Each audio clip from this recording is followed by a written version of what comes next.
فبأيهم اقتديتم اهتديت أو كما قال عليه الصلاة والسلام মুআজ্জাজ মুকাররম সম্মানিত মুসলিয়ান ইকরাম, আল্লাহ জাল্লা শানুহু আম্মা নওয়ালুর দরবারে লক্ষ কোটি শুকরিয়া জ্ঞাপন করছি যে মহান রব্বুল ইজ্জত আহকামুল হাকিমিন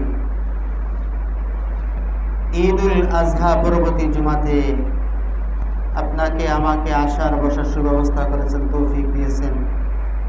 এই জন্য আমরা উচ্চ কণ্ঠে আওয়াজ তুলি আলহামদুলিল্লাহ। দেখতে দেখতে ঈদুল আজহা শেষ হয়ে গেল। ঈদুল আজহার পরবর্তী জুমা আলোচনার মধ্যে, খুতবার মধ্যে পবিত্র কোরআনে কারীমের থেকে 3খানা আয়াত তেলাওয়াত করেছি। রাসূল আকরাম সাল্লাল্লাহু আলাইহি ওয়াসাল্লামের অসংখ্য অগণিত হাদিসুন নববী থেকে 1খানা হাদিস পাঠ করেছি। সম্মানিত মুসলিম ইকরাম, গত জুমায় আলোচনা হয়েছিল কোরবানি হলো 3 ধরনের। কয় ধরনের? 3 ধরনের আলোচনা হয়েছিল। সে আলোচনাটাকে ইনশাল্লাহ টেনে নিয়ে যাব। কোরবানি হলো 3 ধরনের। এক ধরনের হলো মনের কোরবানি, আর এক ধরনের হলো মালের কোরবানি। মনের কোরবানি, মালের কোরবানি, জানের কোরবানি, 3 ধরনের কোরবানি। আল্লাহ রাব্বুল আলামিন আমাদেরকে কোনো কোনো সময় মালের কোরবানি করার জন্য নির্দেশ দেন, যেমন কিছুদিন আগে চলে গিয়েছে ঈদুল আজহা। আবার কখনো কখনো জানের কোরবানি দেওয়ার জন্য বলেন, যখন জিহাদের প্রয়োজন হয়। হয় কি না? হয়। অথবা নামাজের জন্য যখন বলেন, এটা হলো শারীরিক কোরবানি, জানের কোরবানি। আরেকটা হলো মনের কোরবানি, যেটা মন থেকে ইখলাসের সাথে করা। আমি মালও দিলাম, জানও দিলাম, কিন্তু আমি মনটা দিলাম না। যেমন নাকি মক্কার কাফেররা, তারা জান দিতে প্রস্তুত ছিল, তারা মাল ব্যয় করতে প্রস্তুত ছিল, উভয়টাতে তারা সম্মতি ছিল, কিন্তু একটাতে তারা সম্মতি ছিল না, মনের ক্ষেত্রে। মন যেটা আছে, এটা একটা কৃষ্টি কালচার। মানুষের ভিতরে যে অবস্থা, প্রত্যেকটা মানুষকে আল্লাহ রাব্বুল আলামিন এক একটা মেজাজ দিয়ে দুনিয়াতে পাঠান। আমি যেই জিনিসটা বুঝেছি, দেখা গেছে অন্য একজন ভাই আরেকটা জিনিস বুঝেছে। আপনি যখন তাকে সত্যটা বুঝাইতে যাবেন, তখন সে মানতে রাজি হবে না। যেমন নাকি মুহাম্মদুর রাসূলুল্লাহ সাল্লাল্লাহু আলাইহি ওয়াসাল্লাম দীর্ঘ 23টি বছর নবুয়তের পর থেকে মক্কার কাফেরদেরকে বুঝিয়েছেন, কিন্তু মক্কার কাফেররা মুহাম্মদুর রাসূলুল্লাহ সাল্লাল্লাহু আলাইহি ওয়াসাল্লামের বিরুদ্ধে জান দিয়েছে, মালও দিয়েছে, বিরুদ্ধে যুদ্ধ করেছে, কিন্তু তারা মনটা দেয় নাই। মন দেয় না বলতে, তারা দ্বীন ইসলামের দীক্ষায় দীক্ষিত হয়নি, ঠিক কিনা? তার বিপক্ষে ছিল, তার উল্টা ছিল সাহাবায়ে কেরাম। সাহাবায়ে কেরাম যেমন জানের কোরবানি দিয়েছেন, সাহাবায়ে কেরাম মালের কোরবানি দিয়েছেন, সাহাবায়ে কেরাম মনের কোরবানি দিয়েছেন। 3টা কোরবানির 3টা কোরবানি সাহাবায়ে কেরাম দিয়েছেন। মুহতারাম হাজিরিন, কোরবানিকে উপলক্ষ করে কোরআনে কারীমের 3টি আয়াত তেলাওয়াত করলাম। কোরআনে কারীমের আয়াতের মধ্যে আল্লাহ রাব্বুল আলামিন বলেন, ইন্নাল্লাযীনা আমানু ওয়া আমিলুস সালিহাত, ইন্নাল্লাযীনা আমানু ওয়া আমিলুস সালিহাতি উলাইকা হুম খায়রুল বারিয়া জাযাউহুম ইনদা রাব্বিহিম জান্নাতু আদনিন তাজরি। এখানে বলা হয়েছে ইন্নাল্লাযীনা আমানু, নিঃসন্দেহে যারা ঈমান এনেছে, ওয়া আমিলুস সালিহাত, এবং যারা নেক কাজ করেছে, উলাইকা হুম খায়রুল বারিয়া, তাদের জন্য কল্যাণ অপেক্ষা করতেছে। কোরআনে কারিমে সাহাবায়ে কেরামদের সম্পর্কে আল্লাহ রাব্বুল আলামিন কি বলেন? কোরআনে কারিমের আয়াতের শেষ অংশ বলেন, রাদিয়াল্লাহু আনহুম ওয়া রাদু আন। রাদিয়াল্লাহু আমি আল্লাহ, রাদিয়াল্লাহু আনহুম ওয়া রাদু আন আমি সাহাবায়ে কেরামদের উপর রাজি, সাহাবায়ে কেরাম আমার উপর রাজি। তাহলে বুঝে থাকলে বলেন, মালিক যদি তার সদস্যের উপরে, তার কর্মীর উপরে সন্তুষ্ট থাকেন, আর কিছু লাগে? কিছু লাগে না। আমরা আল্লাহর গোলাম, আল্লাহ যদি আমার হয়ে যান, দুনিয়ার আর কোনো কিছুই লাগে না। এই কোরআনে কারিমের আয়াতকে সামনে রেখে পয়গম্বরের একটা হাদিসও পাঠ করেছিলাম। আল্লাহর নবী রাহমাতুল লিল আলামিন সাল্লাল্লাহু আলাইহি ওয়াসাল্লাম বলেন, আসহাবী কান্নুজুম ফাবিআইয়িহিম ইকতাদাইতুম ইহতাদাইতুম। আমার সাহাবায়ে কেরাম হলো আসমানের নক্ষত্র সমতুল্য। ফাবিআইয়িহিম ইকতাদাইতুম ইহতাদাইতুম। যদি তোমাদের মধ্য থেকে কোনো ব্যক্তি তাদের আনুগত্য করে, তাদের অনুসরণ করে, ইহতাদাইতুম, তারা হেদায়েত প্রাপ্ত হয়ে যাবেন। সুবহানাল্লাহ। সাহাবায়ে কেরামদের যদি কোনো ব্যক্তি ইত্তেবা করে, আনুগত্য করে, তাহলে তারা হেদায়েতের পথ পেয়ে যাবে। তাহলে বোঝা গেল কোরআনে কারিমের একটা আয়াত, রাদিয়াল্লাহু আনহুম ওয়া রাদু আন, আমি আল্লাহ ওই সাহাবায়ে কেরামদের উপরে সন্তুষ্ট, সাহাবায়ে কেরাম আমি আল্লাহর উপরে সন্তুষ্ট। সম্মানিত মুসলিম কেরাম, আজকে আমাদের কাছে যে দিন ইসলামটা এসেছে, একজন দুইজন সাহাবায়ে কেরামের ত্যাগের বিনিময় না, একজন দুইজন সাহাবায়ে কেরামের কোরবানির বদৌলতে না, হাজার হাজার লক্ষ লক্ষ সাহাবায়ে কেরামের ত্যাগের বিনিময়ে দিন ইসলামটা পায়ে দর পায়ে আমাদের কাছে এসেছেন। হ্যাঁ, আজকে এমন একজন সাহাবায়ে কেরামের কথাই বলবো কোরআনের আয়াতের আলোকে। আপনার শরীরের পশম দাঁড়িয়ে যাবে যদি তাদের এই কোরআনের আলোচনা যদি শুনেন। তাদের কি জিন্দেগি ছিল, কিসের থেকে তারা কি হয়েছেন, কি তারা কোরবানি দিয়েছেন। আজকে তো আমরা সামান্য কোরবানি দিই, সামান্য কোরবানি দিয়ে আজকে আমরা অনেক বড় মনে করি। অথচ সাহাবায়ে কেরামের জানের কোরবানি, মালের কোরবানি, মনের কোরবানি, তিনটা কোরবানি ছিল। সম্মানিত মুসলিম কেরাম, তার থেকে একজন সাহাবী ছিলেন হযরতে মুসআব ইবনে উমাইর। নামটা কি বলেছি? নামগুলো যদি মনে রাখেন তাহলে আজকের এই কোরআনের তাফসিরে আলোচনা বোঝা সহজ হবে। আজ নাম মনে না রাখেন সম্পূর্ণ পেছিয়ে যাবে কথা। প্রথমত যার সম্পর্কে আলোচনা হবে কোরআনের আয়াতের আলোকে, সেই ব্যক্তি হলে হযরতে মুসআব ইবনে উমাইর। উমাইর নামটা কি? মুসআব ইবনে উমাইর। তার বাবার নাম হলো উমাইর, তার নাম হলো মুসআব। হ্যাঁ, মুসআব বিন মানে হলো ছেলে। কার ছেলে? উমাইর। উমাইরের ছেলে মুসআব। তাহলে সংক্ষিপ্ত কথা হলো, নাম হলো মুসআব, বাবার নাম হলো উমাইর।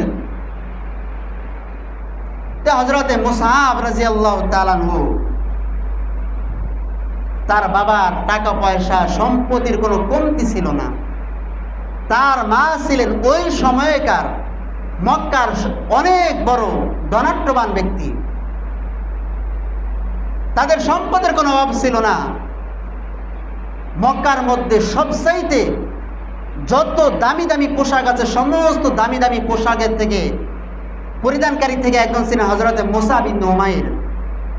এক কথায় মুসআব ইবনে উমাইর স্বর্ণের চামচমুখী নিয়ে জন্ম নিয়েছেন এমন ব্যক্তিত্ব ছিলেন, যেই সন্তানের গায়ের মধ্যে একটি আঁচড় লাগবে সেটা তাদের বাপ মা কখনো সহ্য করে নিতেন না।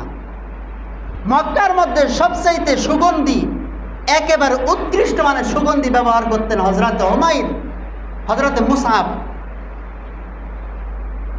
তাদের এত টাকা পয়সা ছিল, এত সম্পত্তি ছিল যে তাদের সন্তান মুসআবকে রাজকীয়ভাবে লালন পালন করতেন, বিলাসিতার জীবনযাপন করতে লাগলেন। তবে হযরতে মুসাব রাদিয়াল্লাহু তাআলা আনহু মক্কার সকলের কাছে প্রসিদ্ধ এমন একজন ব্যক্তিত্ব ছিলেন, এমন একজন সুদর্শন যুবক ছিলেন, যেই যুবকের কথা মক্কার সকলে জানে যে এই লোকটা এমন বিলাসী জীবনযাপন করে, তার মতন এমন বিলাসিতা জীবনযাপন অন্য কেউ করতে পারে না। আরে কি বলবেন, স্বয়ং মুহাম্মদুর রাসূলুল্লাহ সাল্লাল্লাহু আলাইহি সাল্লামের সামনে যখন মুসাবের আলোচনা হইত, তখন এই পয়গম্বর সঙ্গে সঙ্গে বলতেন, হে তোমরা জানো মুসাব কে? মুসাব এমন একজন ব্যক্তি, যেই ব্যক্তির সুদর্শনতার কোনো অভাব ছিল না। যেমন ছিল তার চেহারা সৌন্দর্য, যেমন ছিল তার পোশাকের সৌন্দর্য, যেমন ছিল তার গায়ের ঘ্রাণ, সুগন্ধির ঘ্রাণ, রাসূল সাল্লাল্লাহু আলাইহি সাল্লাম স্বয়ং তার অনেক প্রশংসা করতেন। তিনি ছিলেন মুসাব ইবনে উমাইর। মুসাব ইবনে উমাইর পয়গম্বর আরবি সাল্লাল্লাহু আলাইহি সাল্লামের দরবারে আসলেন। যেমন তার বাহ্যিক সৌন্দর্য ছিল, অনুরূপভাবে তার ভিতরগত সৌন্দর্য ছিল। যখনই তার কাছে দিন ইসলামের দাওয়াতের কথা কানে পুষলেন, সঙ্গে সঙ্গে তিনি দিন ইসলামকে গ্রহণ করে নিলেন।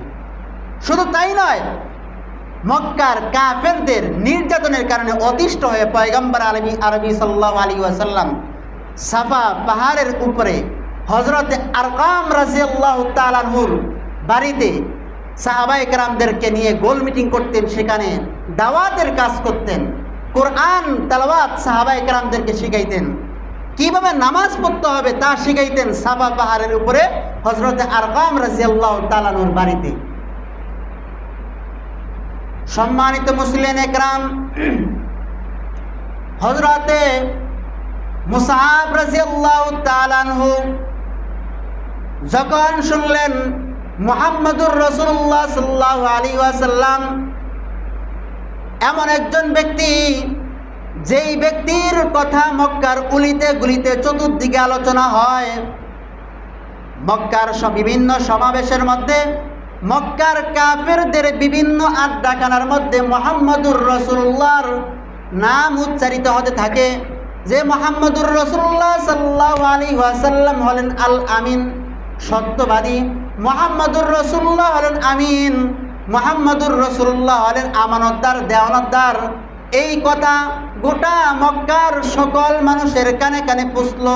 দুইজন যখন দাঁড়িয়ে দাঁড়িয়ে কথা বলে, তখনই আলোচনা হয় মুহাম্মদের কথা।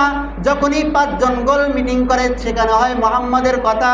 যখনই মক্কার কুরাইশরা যখন একত্রিত হন, সেখানে আলোচনা হয় মুহাম্মদের কথা। কিন্তু মুসাব ইবনে উমাইর এমন একজন মেধাবী লোক ছিলেন, তখনও তিনি কাফের ছিলেন, ইসলাম ধর্ম গ্রহণ করেন নাই।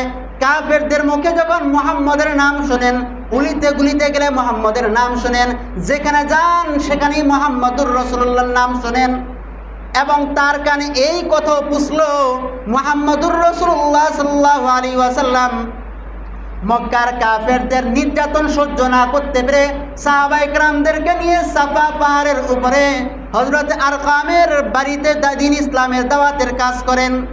তখন তার দিমাগে লাড়া দিল, কি কারণ? এমন একজন ব্যক্তি, যেই ব্যক্তি সম্পর্কে কেউ কোনো কথা বলতে পারে না। মুহাম্মদুর রাসূলুল্লাহ যদি আমানতদার ব্যক্তি হন, দিনদার ব্যক্তি হন, সৎ ব্যক্তি হন, তাহলে তাহার উপরে কেন নির্যাতন করবে কাফেররা? তার বিবেকের মধ্যে প্রশ্ন জাগলো। হযরতে মুসাব ইবনে উমাইর সঙ্গে সঙ্গে চলে গেলেন সাফা পাহাড়ের উপরে, দেখতে গেলেন কাহিনী কি, কেন এই ভদ্রলোককে কেন মক্কার কুরাইশের কাফেররা অত্যাচার করবে। তিনি মাত্র উঠলেন আরকামের বাড়িতে, পাহাড় পাড়ি দিয়ে উঠলেন, দেখলেন অনেক সাহাবায়ে কেরাম ঐক্যবদ্ধ হয়ে দিন ইসলামের দাওয়াতের কথা বলতেছেন, কোরআন তেলাওয়াতের আলোচনা চলতেছে।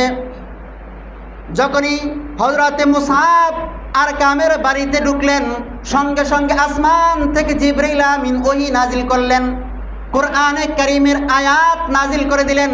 যেই কোরআনে কারীমের আয়াত শোনার সঙ্গে সঙ্গে উপস্থিত সকল সাহাবায়ে কেরামের কর্ণকুহরে পৌঁছে গেল।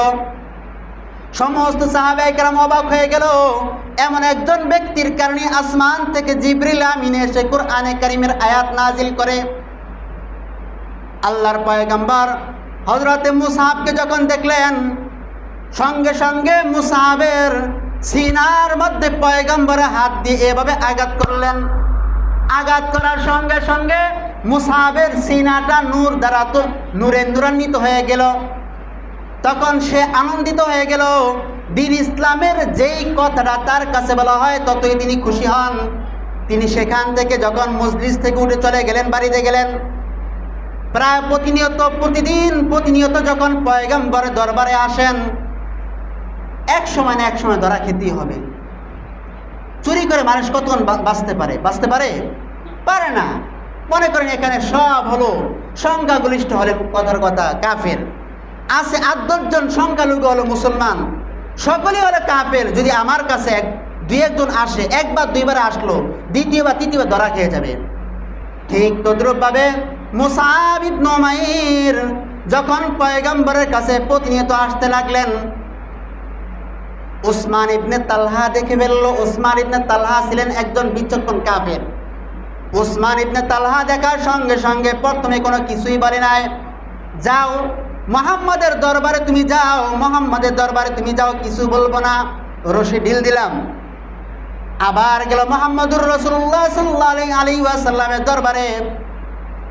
তখন উসমান ইবনে তালহা গিয়ে দেখলেন আল্লাহর পয়গম্বরের সঙ্গে নামাজের মশক করতেছেন, কিভাবে নামাজ পড়তে হবে, কিভাবে হাত তুলতে হবে। তখন এই দৃশ্য দেখার সঙ্গে সঙ্গে উসমান ইবনে তালহা বাতাসের গতিতে গোটা মক্কার চতুর্দিকে ছড়িয়ে দিল, মুসআব ইবনে উমাইর ইসলাম ধর্ম গ্রহণ করেছে। এখন বলবেন যে মুসআব ইবনে উমাইর কি বিষয় হয়ে গেল যে মক্কার অলিতে গলিতে তার আওয়াজ শোনা যাবে? আগেই বলেছিলাম মুসআব ইবনে উমাইর এমন একজন ব্যক্তি, এমন একজন সুদর্শন ব্যক্তি, এমন একজন দীর্ঘ মেধার অধিকারী, যে ব্যক্তির সাথে অন্য কোনো যুবকের কোনো তুলনা হতো না মক্কাতে। এই জন্য এই ব্যক্তি অনেক পরিচিত ছিলেন। সম্মানিত উপস্থিতি, যখন এই মক্কার চতুর্দিকে আওয়াজ হয়ে গেল মুসআব ইবনে উমাইর ইসলাম ধর্ম গ্রহণ করেছে, মক্কার সকল কাফেররা একত্রিত। মুসআব ইবনে উমাইর একজন, তিনি কাউকে ভয় করেন না, শুধুমাত্র একজন ব্যক্তিকে ভয় করেন, তিনি হলেন তার মা। তার মা ছিলেন যেমন সম্পদশালিনী, অনুরূপভাবে অনেক ভয়ঙ্কর আকৃতির মহিলা ছিলেন। হযরতে মুসআব ইবনে উমাইর যখন ইসলাম ধর্ম গ্রহণ করেছেন, কার কথা বললাম? সংবাদ দিয়েছেন কে? উসমান ইবনে তালহা। সকলের কাছে যখন সংবাদ পৌঁছে দিলেন, তার মায়ের কানে আওয়াজ আসলো। মা মুসআব ইবনে উমাইরকে ডেকে নিয়ে আসলেন। মক্কার সকল বড় বড় কাফেরদেরকে একসাথে জমা করলেন। মক্কার সকল সাধারণ জনগণদেরকে একত্রিত করে মুসআব ইবনে উমাইরকে আদালতের কাঠ গড়ায় দাঁড়া করাইলেন। জবাব দাও, কেন তুমি ইসলাম ধর্ম গ্রহণ করলে? মুসআব ইবনে উমাইর হেসে দিলেন। হেসে দিয়ে বললেন, মা, আমি ওই কোরআনে কারীমের আয়াতটার কারণে আমি প্রভাবিত হয়ে ইসলাম ধর্মে দীক্ষিত হয়েছি গো মা। কোরআনে কারীমের আয়াতটা যখন সকল কাফের বেঈমানদের সামনে যখন উচ্চারণ করলেন, মক্কার সকল কাফেররা হইচই শুরু করে দিল। এমনকি মুসআব ইবনে উমাইরের মা মুসআব ইবনে উমাইরকে টাস করে থাপ্পড় লাগিয়ে দিলেন, গালে থাপ্পড় বসিয়ে দিল। মুসআব ইবনে উমাইর আবার হাসতেছেন, বললেন, মা, আমি যে ইসলাম ধর্ম গ্রহণ করেছি, আমি ইসলাম ধর্ম ছাড়তে পারবো না। মুসআব ইবনে উমাইরকে এমন একটা ঘরের মধ্যে আবদ্ধ করে রাখলেন যেখানে আলো বাতাস কোনো কিছুই আসে না। 24টা ঘন্টা পাহারাদার বসে রাখলেন, যেন এই ঘর থেকে বের হয়ে মুহাম্মাদের দরবারে যেতে না পারে। মুসআব ইবনে উমাইর চিন্তা করলো, আমার মতন এমন অনেক যুবক আছে যারা মুহাম্মদুর রাসূলুল্লাহ সাল্লাল্লাহু আলাইহি ওয়াসাল্লামের ধর্মে দীক্ষিত হয়েছেন, শিক্ষায় শিক্ষিত হয়েছেন। তারা মক্কার কাফেরদের কষ্ট সহ্য করতে না পেরে, নির্যাতন সহ্য না করতে পেরে তারা হাবশায় পাড়ি দিবেন। এই খবর যখন মুসআব ইবনে উমাইরের কানে পৌঁছল, তখন মুসআব ইবনে উমাইরের মা যে বডিগার্ড রাখলেন, দারওয়ান রাখলেন, পাহারাদার রাখলেন, তাদের চোখে ধুলো দিয়ে মুসআব ইবনে উমাইর সেখান থেকে পালিয়ে চলে গেলেন, হাবশা দেশে চলে গেলেন। হাবশা দেশে যখন চলে গেলেন, প্রায় 13 জন সাহাবায়ে কেরাম হাবশাতে গিয়ে প্রায় মাসখানেক ছিলেন। সেখান থেকে আবার মক্কায় চলে আসলেন। যখনই মুসাব ইবনে উমাইরের মা শুনলেন মুসাব আবার মক্কাতে চলে এসেছে, তখনই আবার মুসাব ইবনে উমাইরকে সকলে মিলে বন্দি করার চেষ্টা করলো।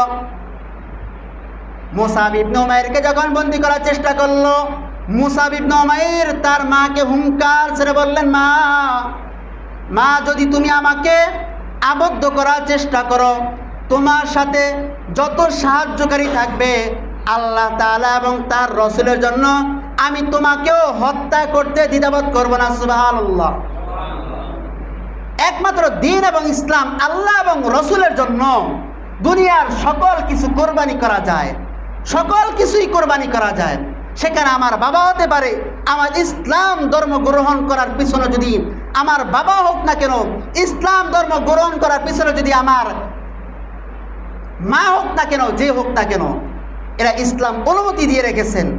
যদি ইসলামের মধ্যখানে কোনো ব্যক্তি বাধা হয়ে দাঁড়ায় তাহলে সে যদি চায় তাহলে হত্যা করতে পারবে।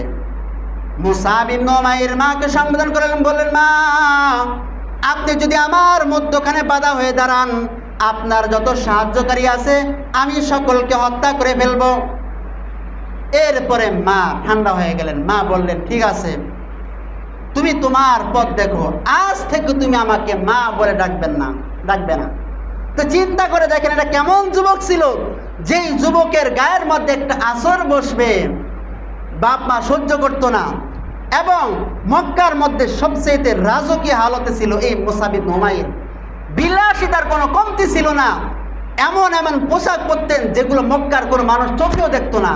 তার জন্মের পর থেকে তাকে এত যত্ন সহকারে লালন পালন করতেন। আজকে দেখেন সেই কুরাইশের এই আদরের দুলাল ইসলাম ধর্ম গ্রহণ করে ফেললেন। আল্লাহর নবী রাহমাতুল লিল আলামিন সাল্লাল্লাহু আলাইহি ওয়াসাল্লাম তাকে বললেন, তুমি এখন মদিনাতে চলে যাও। হাবশা দেশ থেকে যখন আসলেন তাকে বন্দি করার চেষ্টা করলো। এর কিছুদিন পরেই মদিনা থেকে 7 জন সাহাবায়ে কেরাম আসলেন পয়গম্বরের কাছে, হে আল্লাহর পয়গম্বর, আপনার হাত ধরে আমরা ইসলাম ধর্ম গ্রহণ করতে চাই। তার ইসলাম ধর্ম গ্রহণ করে মক্কা থেকে যখন মদিনা চলে গেলেন, মুসাব ইবনে উমাইরকে বললেন, তুমি আরো কিছু লোকদেরকে দিন ইসলামের দাওয়াত দাও, যদি কিছু সংখ্যক লোক হয় তাদেরকে নিয়ে মদিনাতে চলে যাও।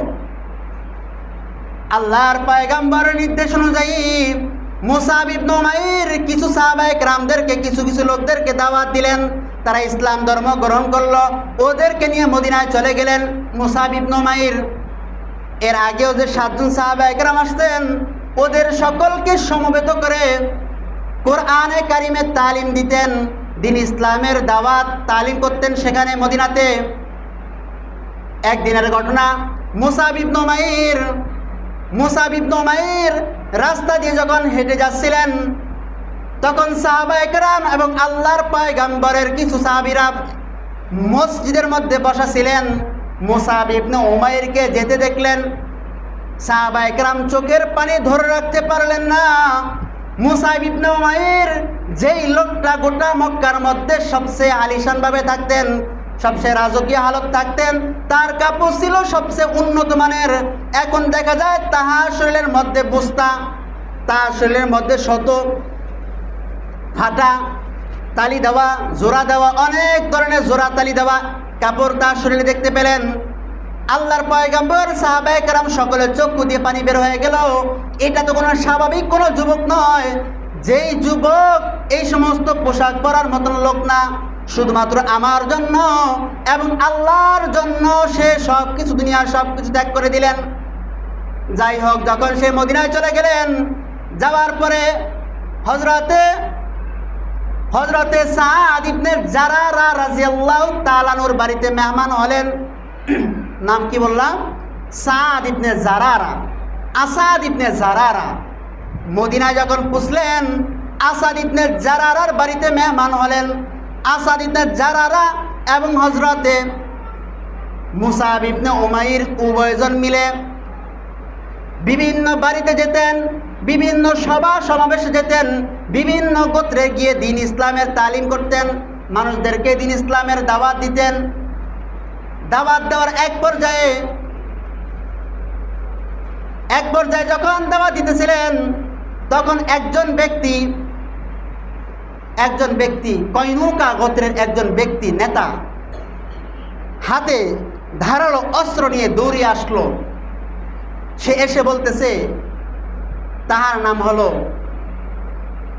মুআব্বাদ। তার নাম কি? মুআব্বাদ। সে দৌড়িয়ে আসলো, এসে তরবারি বের করে বলল, তুমি আমাদের বংশের লোকদেরকে বোকা বানাইতে চাও? আমাদের বংশের লোকদেরকে বোকা বানিয়ে ইসলাম ধর্ম গ্রহণ করাইতে চাও?